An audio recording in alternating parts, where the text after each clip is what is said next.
Hi there, you must be John. I'm Kristy. Hey Kristy, yeah, I'm Andy's stepbrother. Great, thanks for joining us today, John. Take a seat. Thanks, Kristy. Right, well, John, thanks for coming to meet with me. Must be a really difficult time for you and your family together. Today, I'd like to just get a really good understanding of your stepbrother, Andrew, and see how we can best create a ceremony that's going to honour his life. Yeah, sure. That'd be great. So, we're going to go through some questions that some of the information I already have from the funeral director that they've passed on. So we'll go through that, and then we'll also add to that and create the ceremony and add some more personal elements to the ceremony that you and your family may like. So would it be okay, John, if I take some notes today? Yeah, sure. Yeah. Okay, great, thank you. And if it's okay to start, we will just go through these brief details here. So Andrew was born on 31st of January 1970 in Canberra, is that right? Yep, that's exactly right. His full name, as I have it, is Andrew Stephen Wright. Was he known as Andrew, or did he have a nickname? No, definitely Andy. So he was known to probably just his mother Cheryl as Andrew, but known by everyone else as Andy. Okay. Mainly when he was in trouble, I'd say, was when they used to get called Andrew. Sure. Yeah. So I guess if I introduced him as Andrew at the start of the ceremony and then we referred to him as Andy after that, would everybody be comfortable with that? Yeah, definitely. I think everyone called him Andy. Okay. So yeah, Great. absolutely. All right, we'll make sure we do that. Yep. Is that the correct spelling of his name there? Yes. Yep. Yeah. Good. That's correct. Okay. Yeah. Yep. Okay, so can you just give me a little background then? Who were Andy's parents? So Andy's parents were David and Cheryl Wright. They actually still from Canberra. They still live in Canberra now. They have both remarried though, and when David and Cheryl split, they both remarried, and I'm actually myself and my brother Tim. We became Andy's stepbrothers. Okay. And then on the other side, where Cheryl remarried, he's got two other stepsisters as well, Okay. called Alice and Fran. So Got it. we were both older, myself and Tim were older than Andy, and then Alice and Fran were younger. Okay, so Andy was right in the middle. He was right in the middle, so Yeah. he was an only child right in the middle, and Okay. then you've got the two stepbrothers and Okay. stepsisters. So yeah, very blended family there. Yeah, good. Yeah. And was his next of kin his wife Susan? That's what I have down here. Yeah, absolutely. So Susan was actually his second wife. Okay. His first wife, actually, interesting story, but left him for a work colleague about 10 years ago. Okay. He was pretty devastated, and the kids were pretty upset about it. But that was his first wife, Gail, who actually left. But thankfully, he went on and he met Susan, and they've made a great little couple. They've had a little daughter, Zoe, lovely. as well. And yeah, he's very, very happy, and was very, very happy with Susan and with little Zoe. So yeah. Great. Okay. And do you know much about his early years or where he grew up? Can you fill me in on a little bit of that? Yeah, sure. So Andy grew up down in Canberra. He went to primary and high school down there, just a local public schools, about 5 minutes from where he lived, from his house. I'd probably say that he was, I guess, a quiet achiever and liked to keep to himself a bit. When he was younger, he probably preferred his own company. I remember he was probably get told that he was very intelligent as a child. He was naturally smart. He didn't need to study a lot. He was one of the lucky ones that probably didn't need to do a lot of study to get decent marks at school. Loved sport, loved cricket.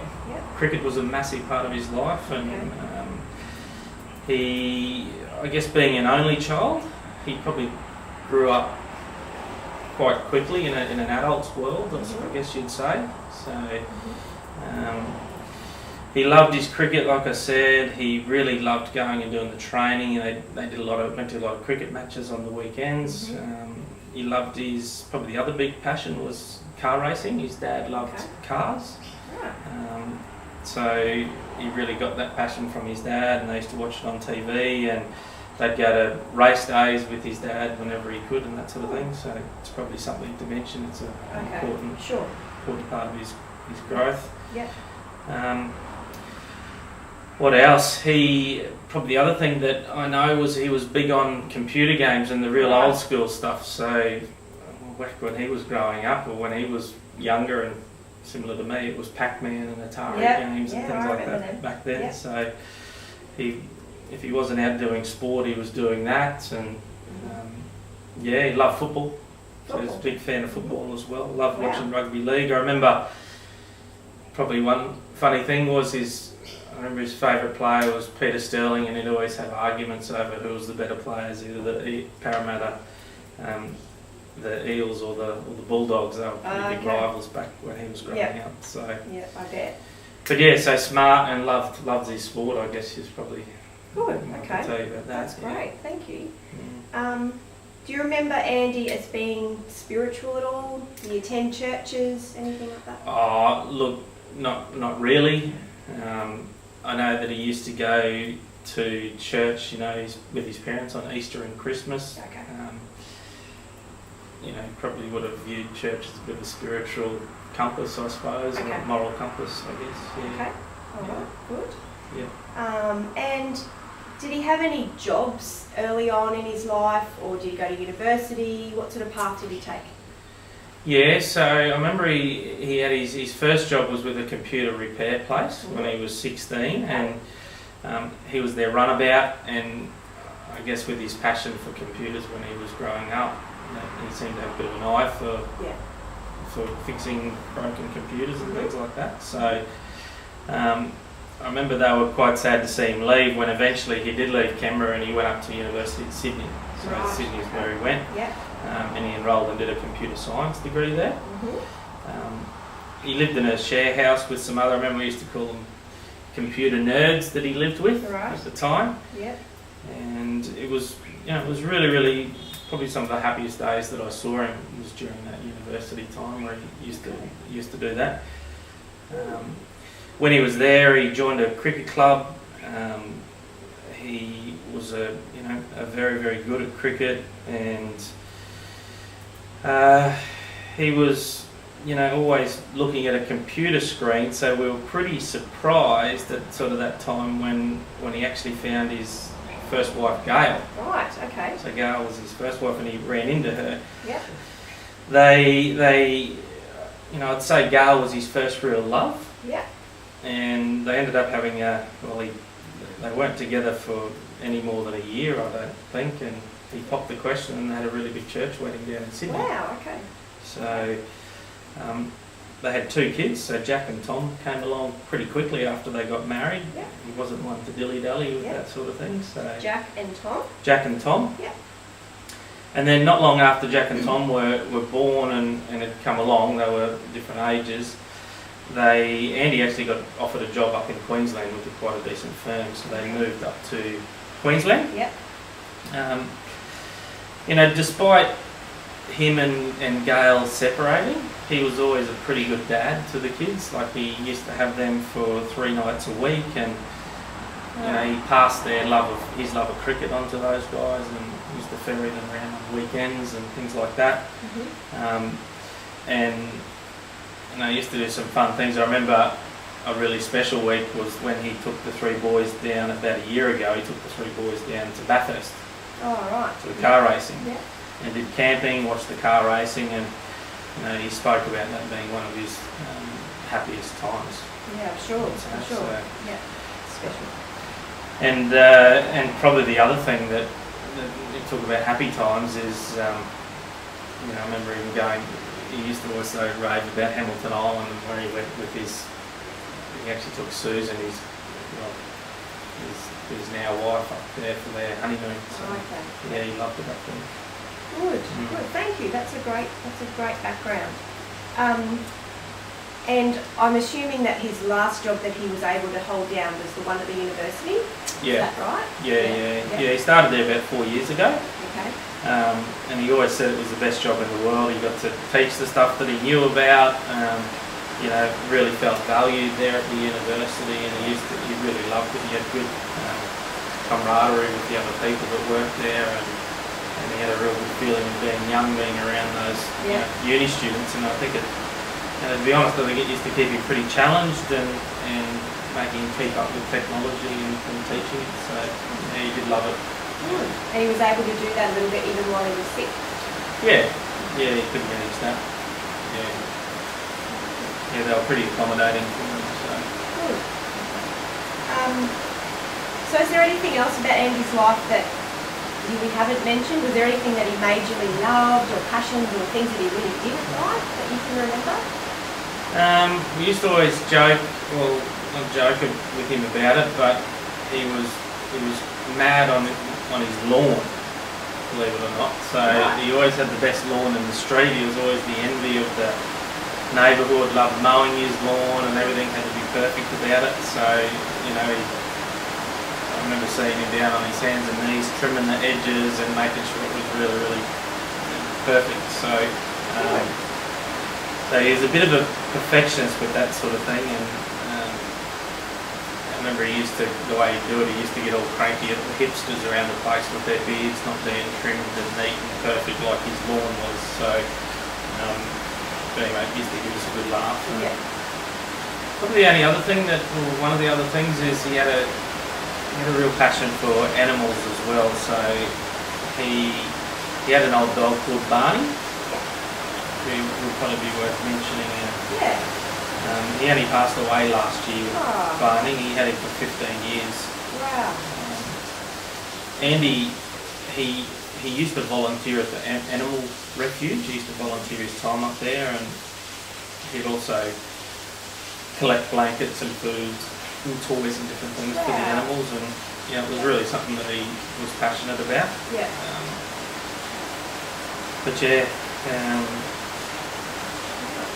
That's probably a few things. Okay, so he was there as a volunteer, and that was a charity that he aligned himself with, do you think? Yeah, exactly. They're all volunteers there, so he was always passionate about helping out wherever he could, and that was his little thing. So. Right.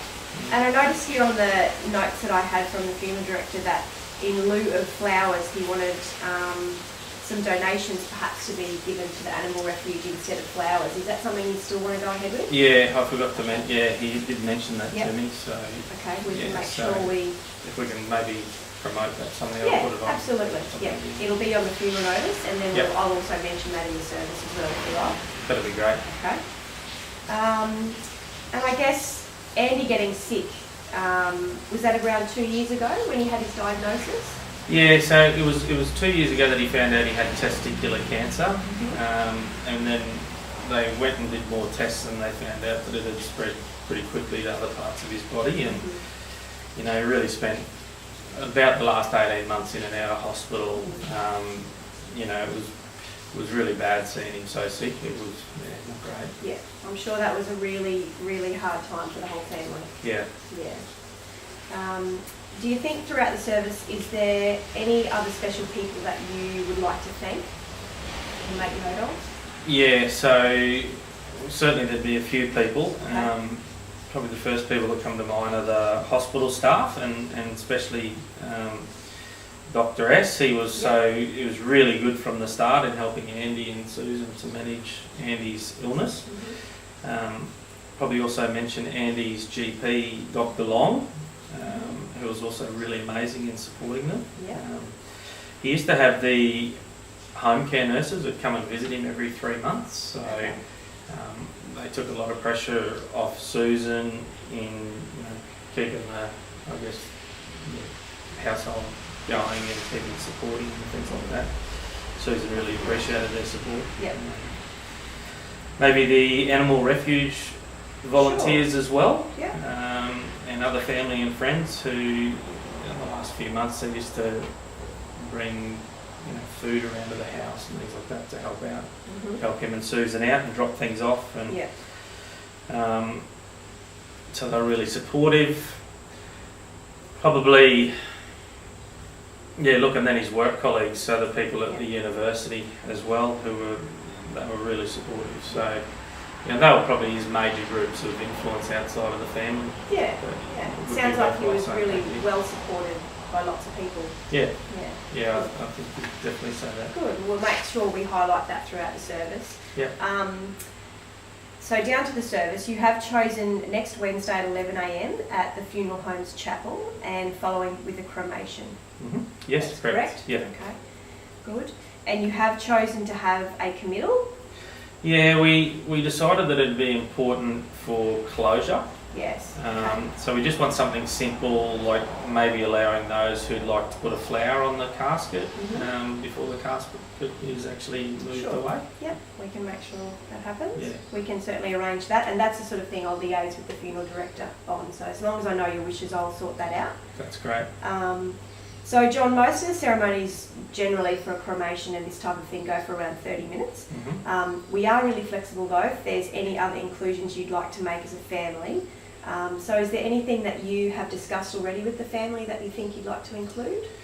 No, look, we did discuss that we'd just like to keep it really as simple as possible. Mm-hmm. He didn't like bravado in anything that he did. So, and we've also got obviously the kids to think of, Jack and Tom and Zoe as well. Sure. So, we want them there, but we also want them. We're also aware of their attention spans, so and how difficult it might be for them processing all of this. So, of course. And also, Andy wasn't very sure that that he didn't want it being full of fake words and things that he'd never heard of in his life before. Sure, so that's fine. Simple, colourful celebration of life, that type of thing. Yeah. Okay, that's absolutely, we can manage that for sure. And of course, that's completely understandable with the children. We'll make sure that it's kept to time. We won't go over time. We'll just keep it as simple as we can, and not longer than any necessary that needs to be. And then when we're choosing our readings and our music, that's how we can keep it, colourful and simple, just to honour his wishes. Great. Have you thought about the eulogy and whether you would like to write it or deliver it, or you'd like some help with that? Yeah, look, I'd actually like to read it. You'd like to read it? I'd like to read it. I'm not too sure about writing it though. Okay. I was hoping maybe you might be able to write it and I just read it out on the day. Sure. If you're happy with that. If that's possible. Yeah, we've got a great background here today already, and we can go into detail on that a little bit later. But I think I'm very happy to sit and write a eulogy based on what I've got, and then very happy for you to read it out if that's what you like. Yeah, that'd be great. Yeah, sure. That'd be really helpful. Okay, no problem.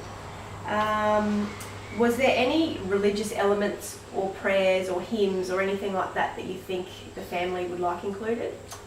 No, not really. Like I said, he wasn't overly religious, but maybe include the Lord's Prayer. I think would be great. I know that he had to recite that at school, and certainly his mum would like that as well. So I think if we, as a minimum, included that, that'd be great. Yep, I can do that. In terms of music, for this type of ceremony, usually there's 3 pieces of music needed, one for the beginning, one around the committal time, and then one right at the end, or the reflection time, I should say, in the middle. Mm-hmm. So are there any 3 sort of songs that you know of yet, or? Yeah, look, I say there probably would be. I don't know what they are though. Okay. So if okay, I'll check with Susan on that one, and if it's okay, I'll let you know. Sure. Yes, that's fine. That's something we can slot in after we've written the service. So do you think there's any other special mementos or actual poems or readings that you'd like to bring in? I'll have to check with Susan. Yeah. But I know that she did mention that she'd like the kids to have all done a drawing or or written a letter to Andy that they'd like to put on the casket. Yeah. So I think we'd like to include that, and I'll check with her if the older kids would like to maybe read theirs out as well. Sure. But, that's something we can check on and come back to. Yeah, so I'll have to check with Susan and come back with the music and that as well, fine. if that's okay. Yeah, that sounds fine. That sounds like a good idea. I'll just allow a few minutes in there for whatever she decides, and then we can add it in. Okay, great. So there was anyone else that would like to do a reading? Yeah, her stepsister, Andy's stepsister Alice Okay. as well. So she said she'd like to do a reading. I've got no idea where to begin with choosing one though. Okay. Maybe, and I don't think Alice has either, so maybe Okay. that's something that you could Sure. direct. We'll actually us keep on. this here, and you could pass this on to Alice if you like, or you could have a look yourself. Mhm. That's just a selection of some poems and readings, so she could choose something from that. Sure. Or, of course, I've even got more on file if none of them suit, and then, or she could find something else on the internet. It's fairly, personal. But yeah, if you'd like to take that as a starting point, Okay. and then you can let me know if there's anything that needs to go in, or if she chooses something. Yeah, that'll be a big help. I'll okay. pass that on to her to have a look, or we'll go through it together. Yeah, So, great. Okay, no problem. awesome. So no other mementos, anything you'd like to put on top of the casket that we need to know about in advance? I think it might also be good to put on, given that he loved his cricket so much, I think maybe we might put his cricket bat and his good idea. cricket hat. Like Good he had idea. it, Yeah. never quite got to getting a baggy green from Australia, but Yeah, he did yeah. have a cricket hat It was as well. obviously a that we real wanted passion to- of his, so Yeah, yeah. yeah. Okay. So I'll check with Susan on Sure. getting that. Yeah. Yeah, that would be great. Yeah.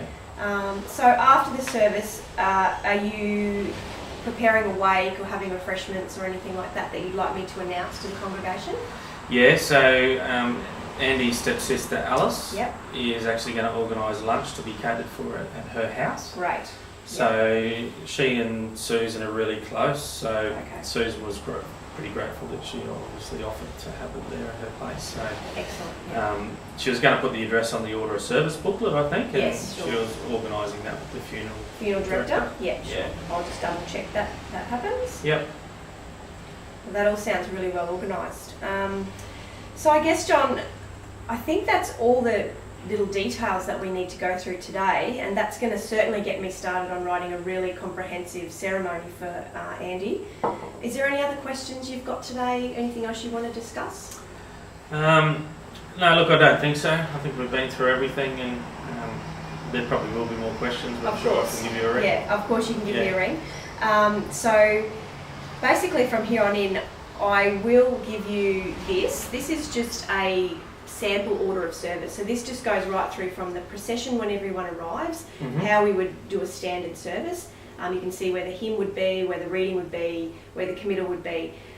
So you can take this as well, and you can have a look at this with Susan and the other members of the family, and if there's anything we need to change, you can get back to me on that. And if you can also just remember to talk to her about the cricket bat and the children doing the reading, Alice doing the reading, and the children perhaps doing their reading Sure. or their drawings. Yep. That would be great. And then if you take this with your readings, and I'll check back in with you guys in a few days' time. It was unfortunate Susan wasn't up to coming today, but I completely understand that. So it's been wonderful to have you here today to be able to nut this all out. And then I'll catch up with her in a few days with the prepared ceremony that I'll have done. And then if she wants to make any changes, or if you do as well, we can make changes then before the ceremony. No problem. So thank you for coming today. That's all right. Thanks, Kristy, for all your help. Pleasure. My pleasure, absolutely. And we'll get this sorted, and I'm sure we'll create a ceremony here that's going to honour Andy's life. Great. Thank you. No worries. Cheers. See ya.